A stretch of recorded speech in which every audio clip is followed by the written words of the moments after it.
Hello everyone, Blue Electric 34 here, and welcome to the new and improved Ultimate Showdown. In this 100 episode mini-series, I'll be discussing matchups that are either underrated, highly requested but not popular, vice versa, not really requested, and or not even thought about.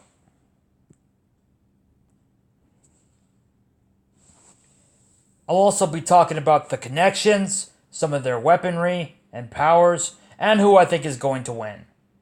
I say some because if I discussed all of their arsenal, this video will go out of sync if I drag out the recording too long, like my first countdown videos I made on my Red Elastic 98 channel earlier this year.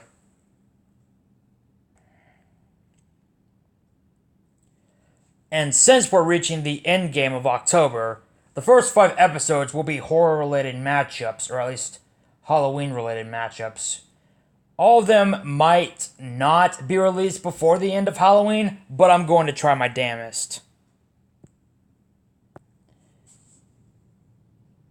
And also, since tomorrow is when the Grudge 2020 trailer comes out, the first episode, as you can tell by the title of this video, is going to be Kayako from Ju-On the Grudge versus Hisako from Killer Instinct.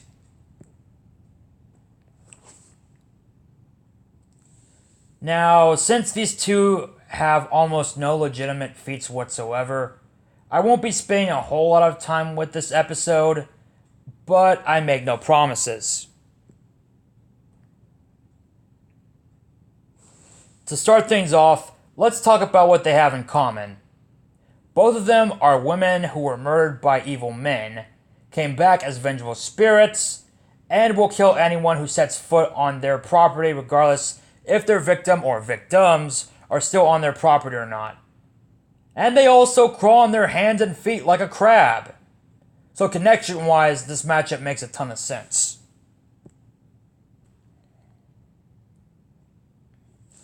When it comes to weaponry, Hisako has the advantage in this category thanks to her primary arsenal, her naginata.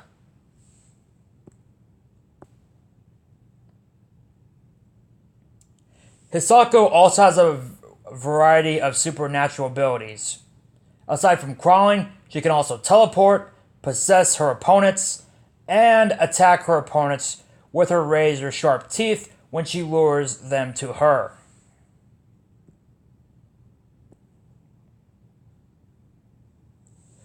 While Kayako has no weapons, she does have her son Toshio on her side. Toshio can teleport, can create tapes that can kill anyone who sets foot in the Grudge House, and can even paralyze anyone by just being present. Wow.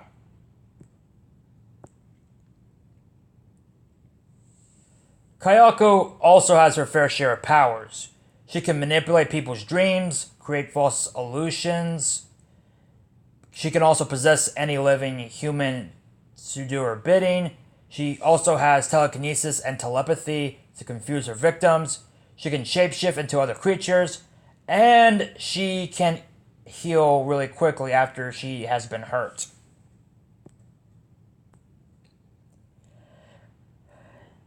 Now, as for who I think is going to win, well,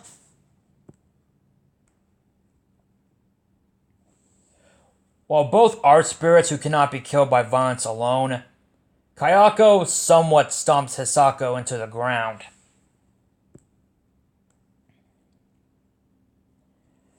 I say somewhat because while I do think Kayako would win, Hisako has a shit ton of advantages over her, including strength, agility, durability, combat experience, combat skills, weaponry, and even intelligence. That being said, despite being an undead spirit, Hisako is not immortal nor invincible.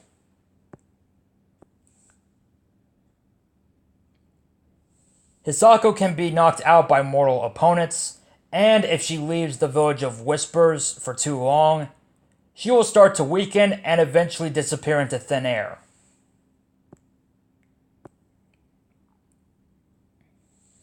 Kayako, on the other hand, has an insane healing factor like Deadpool, a ton of supernatural abilities in her arsenal, and unlike Hisako, she can go wherever she wants to without losing her powers and having to worry about dying.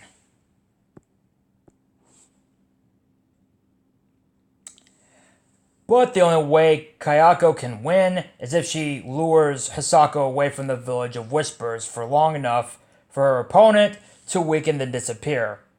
However, Hisako is way more smarter than Kayako, but even with the advantage in intelligence, Kayako's insane healing factor, wide arsenal of super abilities, and the fact that she can't be weakened when she's away from her home will give Hisako a really bad time.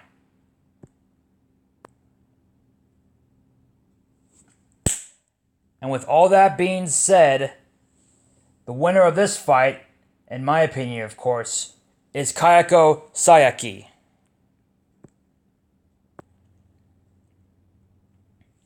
So what do you think about this video? Do you agree with my opinion? Or do you think Hisako would win? Also, what would you predict the plot of this matchup being? Post your comment in the comment section below. And until next time, this is Blue Electric 34, signing out.